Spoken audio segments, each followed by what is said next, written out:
मेरे फर्ज के राह में अगर मौत भी रोड़ा बनी तो मैं कसम खाता हूँ कि मैं मौत को भी मार दूंगा। आज इस वीर गाथा की अगली कड़ी में मैं आप सभी का अभिनंदन करता हूँ। मैं मनोज कुमार पांडे। मेरा जन्म 25 जून 1975 उत्तर प्रदेश के जिला सीतापुर गांव रोधा में हुआ था। मेरे पिताजी का नाम गोपीचंद पांडे था और मेरी माताजी का नाम मोहिनी पांडे था। मुझे बचपन से ही पढ़ाई, खेल कूद, बॉडी बिल्डिंग चीजों में रुचि थी। मेरी माँ हमेशा मुझे वीरता की कहानियां सुनाया करती थी और वह हमेशा मेरा हौसला बढ़ाती थी ताकि मैं अपने जीवन में यश और सम्मान पाऊं। इसलिए मैंने इंडियन आर्मी में जाने के लिए बचपन से ही सपना देख लिया था और उसके बाद फिर मैंने एनडीए में एडमिशन लिया। मेरी ट्रेनिंग खत्म होते ही मैं बतौर कमीशन ऑफिसर 11वां गोरखा राइफल्स की पहली बटालियन में पहुंच गया। वहां मेरी तैनाती कश्मीर घाटी में हुई। एक बार मेरी बटालियन को सियाचिन में तैनात होना था, लेकिन मेरी तैनाती युवा अफसरों की ट्रेनिंग में कर दी गई। मैं इससे बहुत परेशान भी हुआ क्योंकि इसके कारण अब मैं सियाचिन नहीं जा सकता था।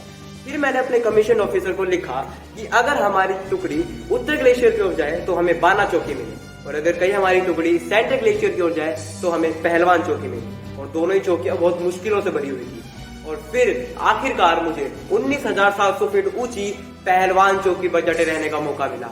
और फिर जब हमारी छुट्टियों का समय हो चुका था, लेकिन तब तक कारगिल की जंग शुरू हो चुकी थी।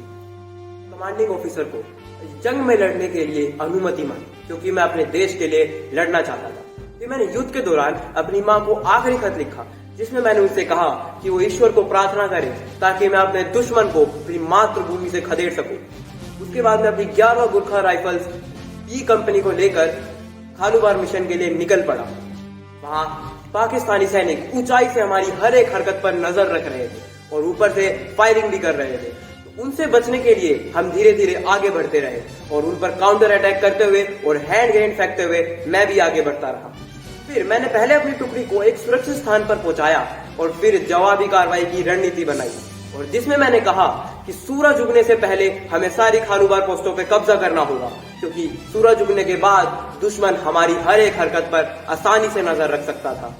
सबसे पहले मैंने खालूबार की पहली पोजीशन से दुश्मन का सफाया कर पहले बंकर को ध्वस्त कर दिया। उसके बाद मैं धीरे धीरे आगे बढ़ा और मैंने दूसरा बंकर भी ध्वस्त कर दिया और फिर मैं अपना हौसला बढ़ाते हुए तीसरे बंकर की ओर बढ़ा और मैंने तीसरा बंकर भी ध्वस्त कर दिया। लेकिन उसी बीच पाकिस्तानियों की गोली मुझे कंधे पर भी लगी और पैरों पर भी लगी, लेकिन फिर भी मैंने अपने घाव की परवाह नहीं करी।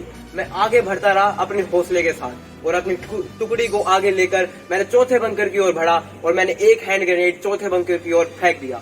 लेकिन उसी बीच अंधाधुंध चलती गोलियों में से एक गोली मेरे माथे पर आने लगी, लेकिन फिर भी मेरा निशाना चूक था। वो ग्रेनेड सीधा चौथे बंकर की ओर गिरा और चौथे बंकर को भी ध्वस्त कर दिया।